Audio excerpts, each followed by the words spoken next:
जियागुड़े के अवाम से मैं हाथ जोड़ के प्रार्थना कर रहा हूँ, विलंबना कर रहा हूँ, अनुरोध कर रहा हूँ कि जो 10,000 के जो बांटने के प्रक्रिया में जो दिक्कत हुई, जो परेशानी हुई, जो थोड़े लोगों को मिले थोड़े लोगों को नहीं मिले बोल के अफवाह हुआ, वैसे समय में जो लोग 2 रुपये का दान नहीं करते, किसी का मदद नहीं करते, वो लोग बड़े बड़े बातें करके धरने का शिकार कर रहे, लोगों को भटका रहे।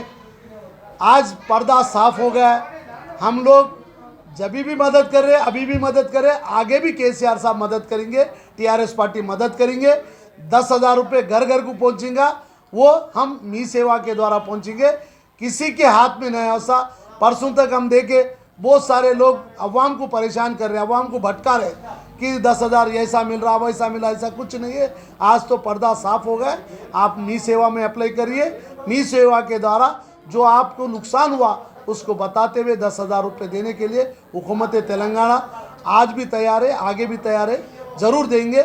मैं फिर एक बार हमारे जियागुड़े के जनता से प्रार्थना कर रहा हूँ, थोड़े रहते मायल फकीर के नाम आते डंका बजाते जाते, मैं करता हूँ, ये कुछ देने वाले नहीं लेने वाले।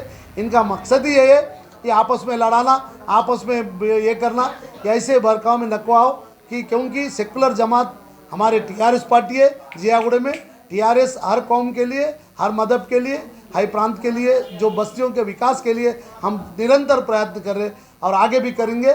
आगे भी जो भी परेशानियों में गूंजे प्रसाद में उनका सहायता करने के लिए टीआरएस पार्टी और हुकूमत तेलंगाना तैयार है। उनके लिए मी सेवा द्वारा हम 10,000 रुपये देंगे। धन्यवाद। जय तेलंगाना, जय केसीआर।